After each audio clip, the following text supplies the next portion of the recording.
Good evening, everyone. Welcome to your Rangers Review post-match reaction video after 2 points were dropped over at the home of the Set Fair Arena, home of Livingston. 2-2 this afternoon. Rangers falling 2 goals behind, 2 set-piece goals, the first coming in the first half after 14 minutes from Brooklyn Cabangolo, a volley. Good finish, you've got to say. John Suter giving away the 2 free kicks, incidentally. The second goal coming 10 minutes into the second half. And Lewis Smith rattling an effort past Jack Butland. Rangers were well up against it at that point. Livi then had Christian Montano sent off on the hour mark. Right call from the referee for bringing down Jedi Gassama, who was through on goal. It was then the Alamo Rangers throwing caution to the wind and, looking to get back into the game. They got one back through Emmanuel Fernandez. Good finish, right-footed into the top corner. Mikey Moore with a brilliant header to level matters on the 88th minute. And you think to yourself, 9 minutes of added on time. Plenty of time to go and get a winner. But Rangers failed to do so. Big talking point when Mikey Moore was fouled on the edge of the area. There was a lengthy check with VAR.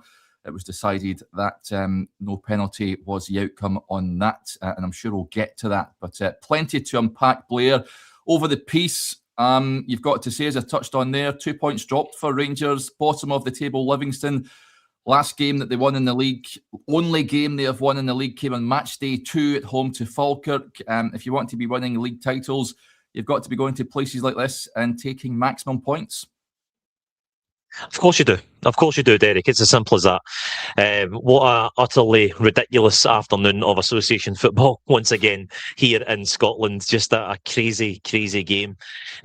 Rangers started pretty well. They started with a good bit of intensity. They looked as though they were right up for it in the early stages, and then Livingston take the lead, and it's a fabulous goal that the Livingston defender scores. He catches it on the drop, on the volley from a free kick, and it's a stunning goal beyond Jack Butland. And it kind of reverted back to the way it was before that. Rangers continually pushing on, but it's a problem that's plagued Rangers all season, in that they just cannot take their chances. They don't have that little bit of composure in the final third when it really matters. And it kind of looked like that the whole of the first half. Rangers were really struggling to just make that clear breakthrough. They had chances, things were getting cleared off the line. Jerome Pryor, the Livingston goalkeeper, he was having probably one of his best afternoons of his career in that first half. And it kind of started to look to me as though this could be one of these afternoons where it doesn't fall for Rangers at all, and they just can't get into the game. A few really disappointing performances in that first half as well. Skov Olsen obviously get hooked at half time. I don't think he offered an awful lot. I actually do think now the concerns over him are a little bit legitimised with a performance like that today. I think many fans are well within their rights to start questioning whether he should be a automatic starter in this team, because I thought he was poor. I've made no secret about my opinions on Jedi Gassama this week. I think that's all I've spoke about for the past 4 days, that he should be coming off the bench and not in from the start. I think I was justified in that frame of mind. Derek, with his performance this afternoon, I don't think he did an awful lot in from the beginning, and I think Yusuf Chianmiti again struggled up front on his own. So we go in at half time, Rangers are 1-0 down. You're looking for a bit of a response. Bojan Majowski comes on, Danny Rule goes to this 4-2-2-2 that has proved quite successful in recent weeks. Gassama goes back onto the right, where we know that he doesn't really offer a whole lot, but Majowski and Chianmiti up front at least give Rangers something to hit. They go 2-0 down. It's a really well-worked goal from Livingston. The boy Smith takes it really well. And then Christian Montano gets sent off. Rangers managed to work their way back into the game. They scored 2. And the place was rocking. Don't get me wrong, Derek. The place was electric. And you just thought that at that point, Rangers were going to go on and score the winner. Obviously, there's a penalty incident near the end, which I'm no doubt sure we'll talk about. I'm sure there'll be plenty of opinions in the comments. There's already plenty of opinions in the group chat when that happened. So yeah, it felt like Rangers should have won it. It is undoubtedly 2 points dropped. Absolutely, you absolutely have to be coming to the table, the team bottom of the table rather, and winning if you want to go in and win league titles. And saying that, though, because of such a topsy-turvy season that this is, the fact that Celtic have lost, the fact that Rangers are 4 points behind Hearts, still very much in touching distance, it's not terminal. It doesn't feel like an end-of-season result. I think a defeat would have definitely felt like that. But leaving here with a draw today, the heartbeat is still going just a little bit in this title race. Yeah, just to bring you up to speed, folks, Celtic get beat at Parkhead today. Hibs winning by 2-1. Kai Andrews with the late winner in that one. But full focus is on Rangers. And for large parts of that game, I was thinking to myself, this team don't have the cojones to stage a real title challenge. Certainly the club that will be happier from the weekend's events is Hearts. Currently looks like this at the top of the table. Hearts leading the way after 28 matches played on 60 points. Rangers 4 behind now on 56. Celtic 2 points behind Rangers, but of course they do have that game in hand away to Aberdeen, which won't be easy despite Aberdeen being let's be honest, a bit of a basket case at this point in time. I don't think it's going to be an easy game for them, but you need to take care of your own business, and certainly first half. You mentioned Skov Olsen. There's a comment coming in from Stuart. He's taking issue on your point on Andreas. He says Skov Olsen get injured in the first half. Blair, chill out. I know he copped a sore one, a tackle on him. It was a bit naughty.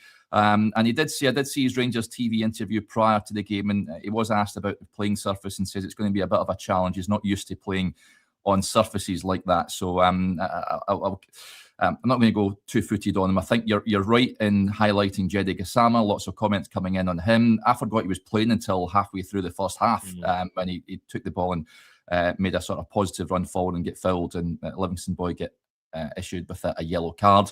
But we said it on shows last week heading up to this game, Jedi Gassama is an impact sub at this point in time. He should not be a starter for Rangers, and I think today showed once again why we have that view. We need more. I don't really like that front three. You mentioned Chermiti as well, albeit last week he was tremendous, Blair, but he's just too inconsistent at this point in time, isn't he? We've just seen too many performances like today from him this season, unfortunately.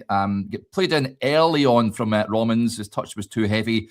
And then, of course, Romans himself had a header that the goalkeeper touched onto the post. Livi were just throwing bodies in the way of the ball. You can imagine fighting for their lives at the bottom of the table. They were looking to take anything from this game today. It very much looked like 3 points up to Mikey Moore's equaliser, that's for sure. But there's too many off the boil today, Blair. And if you want to win league titles, you can't have that. Certainly the substitutions at half-time.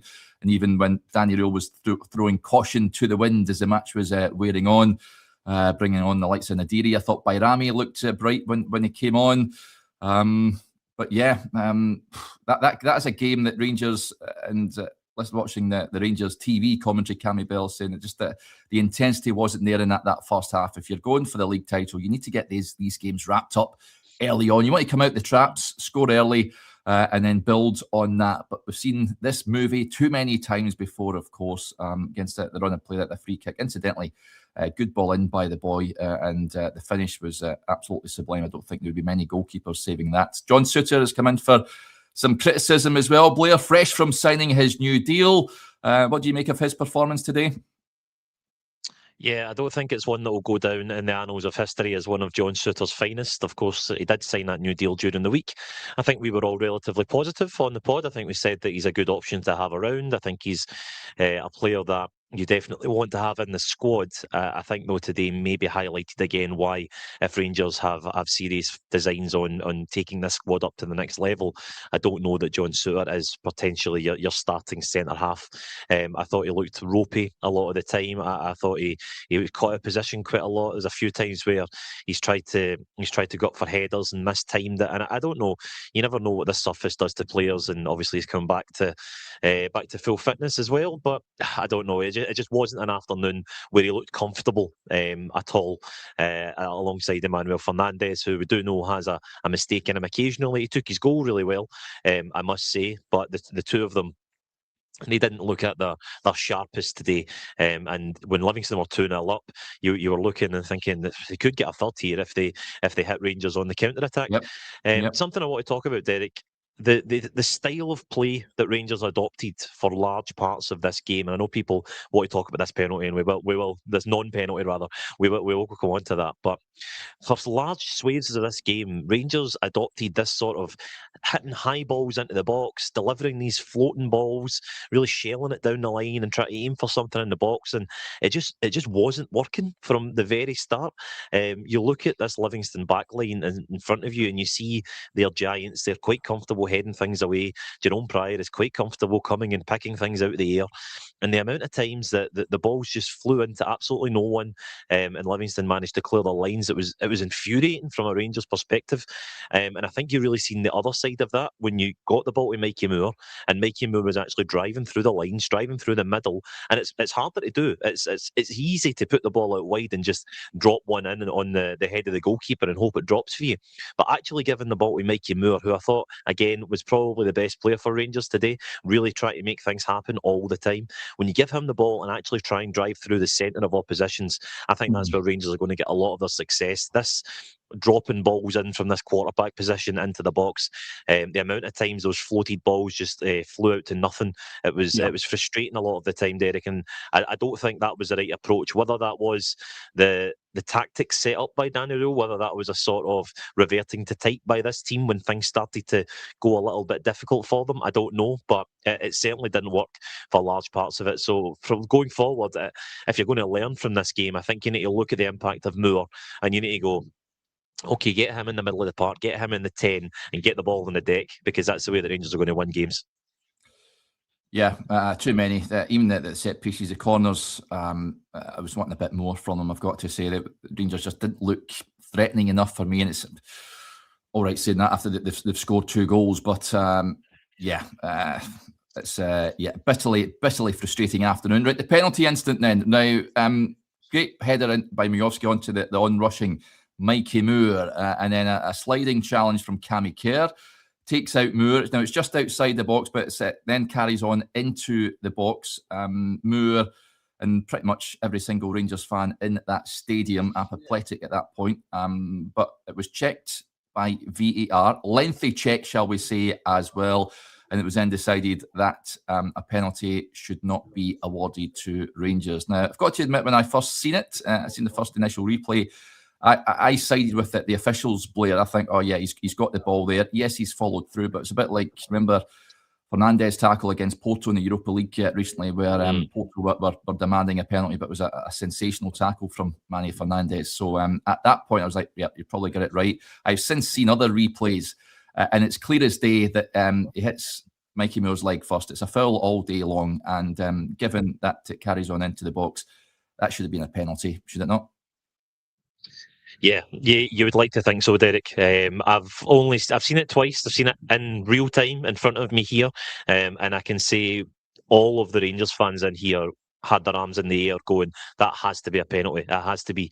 And then there was the longest of long VAR checks that you were thinking, well, if they're looking at it this long, then surely there's a decision to be made there.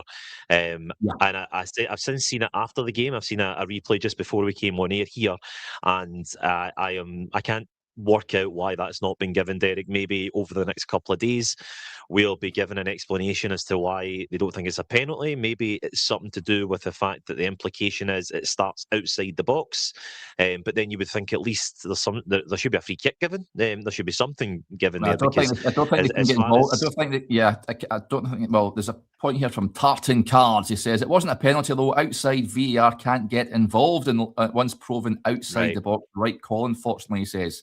It's just a little bit outside or inside, I think, if we're going by the League Cup final nonsense. Remember the Václav Černý incident last season. But listen, this is an opportunity, I think, for whether it's Willie Collum or the guys that are officiating that game today to come out straight after the game, pretty much like we see. Well, get Mike Dean down south, don't we? He gives his caller or a match official on TNT or whatever platform saying what their view is and why a decision was or wasn't given. This is something I think we should have, just to give the fans a bit of an explanation as to why that wasn't given. Yeah, that's an interesting point there. And if it is deemed that the foul started outside the box and then VAR can't overturn that decision, but I don't know. It would seem unusual to me that they would then just not get involved with. I don't know. We'll see. We'll see Yeah. what comes of it in the coming days. I think that fans are going to go home tonight. They're going to watch it on social media, and I think a lot of Rangers fans are going to feel very hard done by that decision. And until such times an explanation comes out, then yeah, I think there's a lot of fans that are going to feel as though that should have been a penalty to Rangers. But let's make the point and caveat this whole conversation, Derek. Rangers should not need a 95th minute penalty to beat 10-man Livingston.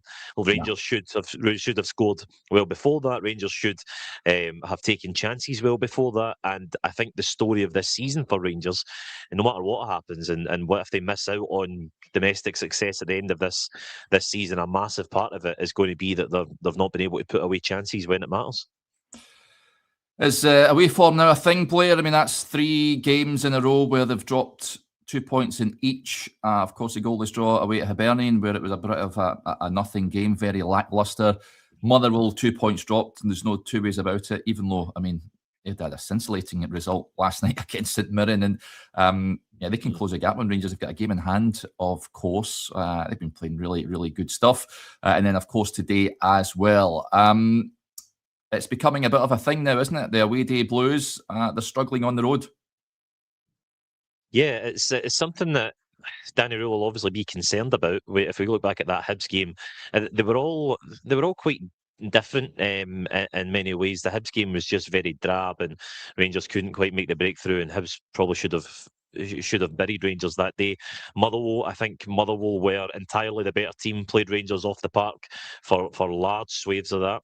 Although Rangers did score early, Motherwell fully deserved their goal at the end, and they probably should have won it. Whereas today, Rangers, they had a lot of chances, maybe not really clear-cut chances, but they had a lot of opportunities, and it just wasn't falling for them. And the tempo wasn't there. I do agree with that. I know you said earlier on that for a team chasing the league down, a league title, the speed at which they played, and especially in the first half, just wasn't there. And even there was a point at 2-0 where they just stopped, and they were kind of playing in half speed. And I understand that Danny Rule wants his patience, and you sometimes need to wait for the extra pass. I get that. I understand why these things are coming out, but there was a little bit of a lack of urgency at times, which I think will frustrate fans as well.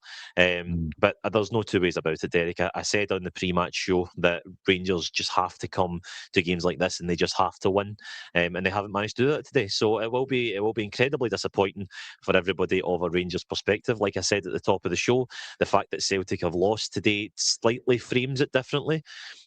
Because Rangers are still very much in this hunt. I think if we're talking about it and using a boxing analogy, Hearts have won the round. Rangers and Celtic certainly haven't, and they will really fancy themselves now. After what's more frustrating from a Rangers perspective, you think that Rangers have punctured Hearts a little bit. They've landed one on them last week and thought, okay, now we can go and show that we're a real title challengers. And yeah, absolutely. And then this week rolls around and the team let them off. They let them off by not dispatching chances against this side who, again, with respect, are bottom of the league, and it should be a team that Rangers are beaten. They've got more than enough quality in that park to beat them. Obviously, that we'll talk about the surface. It does have a bit of an impact. There was players losing their footing all over the place. Ryan Nadiri obviously comes on. If it was perhaps a different surface, would he have gambled on starting Nadiri? You don't know. Dujon Sterling has picked up a bit of an injury, but it was always maybe suggested that he wouldn't play. I don't think many people thought he would play in this surface. But as I said, Rangers should have had enough to beat Livingston here today. This is a team that's not won here, or not won at all in the league since the very start of the season, which is just not good enough. So, like I said, I know some people were kind of having a go at me saying it's not terminal. It's not. Rangers are still in this title race, and it's still February. There's still a lot of games of football to be played. It's a massive week coming up. Celtic twice, once in the league, once in the cup. You go and win those 2 games, and all of a sudden this is forgotten about. But it's not the way that anyone would have been wanting to go into those 2 games. I think that's for certain.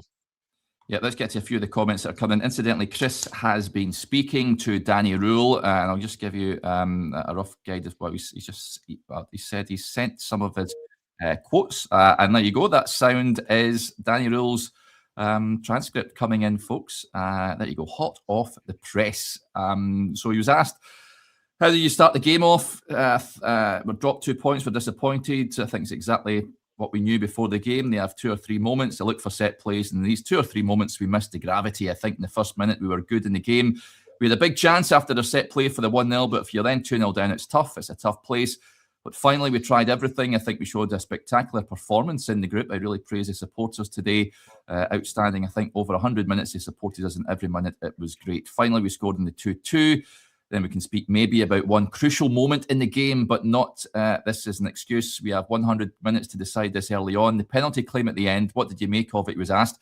For me, it's a foul. I think it's on the line. And then it's 2 decisions. If it's outside, it's a red card and a free kick. Or it's inside, then it's a penalty and a yellow card. You see it, I think there's no ball. It's completely the contact that goes to the man. I think those are crucial moments at this moment in this race as well. So he was asked, are you surprised the ref wasn't asked to look at it? He says, yeah, of course. I think the first thing is when they get checked over 2 or 3 minutes, there must be something. And then I was surprised that the ref didn't watch it back. Maybe he has an explanation. So there you go. That is what Danny Rule had to say on that. Incidentally, the full transcript will be available on the website shortly, folks. And if you prefer to watch his press conferences, it will be available on the YouTube channel at some point in the very near future indeed. Right, that'll do us there. Yeah, disappointing day. Another 2 points thrown away by Rangers. Next week is huge. Incidentally, Rangers have got a decent record against Celtic in the big games more often than not. Certainly at Ibrox, they tend to get a result, Blair. It's these games, these sticky games away from home that has proved to be tough for Rangers. I'm already looking at a trip to Paisley on Sunday the 15th of March. And I know they get hammered by Motherwell recently, but you can bet your bottom dollar that will not be easy for Rangers, given what we've seen today and weeks gone by as well. So you said on the pre-match show, still lots of twists and turns to come. It was a turbulent old afternoon for Rangers. Weirdly, they've moved a point ahead of Celtic. They should have moved all 3 points ahead of Celtic, but it is what it is.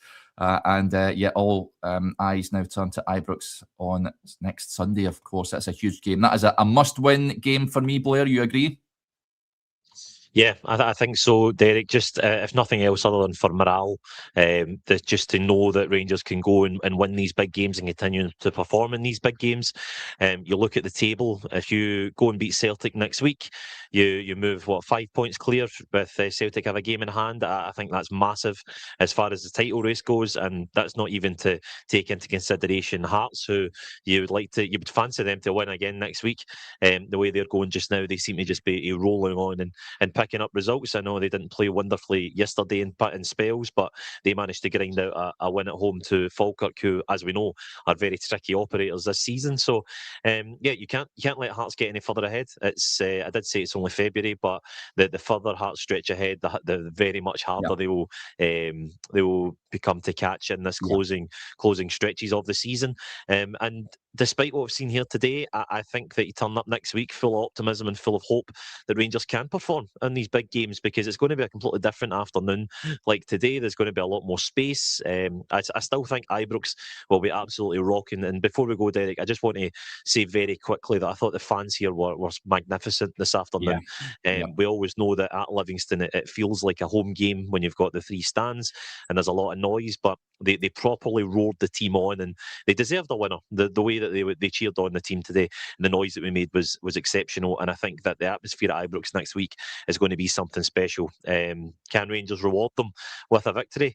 Well, time will tell, but as I said, definitely 2 points dropped today, but still lots of football to be played before now and the end of the season. Yeah, my dad was in the away end behind the goal, so I was jealous when he posted his picture to me prior to kick-off. But unfortunately, he's not heading back down the M8 with a big smile on his face. But it's a point, I guess. It might prove to be an important point come the end of this season. Who knows? But the ultimate feeling at this point is one of disappointment. Right, that will do us there. Thank you for tuning in, folks. Big thank you to Blair as ever. We'll be back tomorrow at 9:30 to dissect the game in more detail. We hope you can join us for that. Until then, whatever you're up to on this Sunday evening, then enjoy it, but enjoy it by being disciplined, as Neil Warnock famously said. And we'll chat again tomorrow. Bye for now.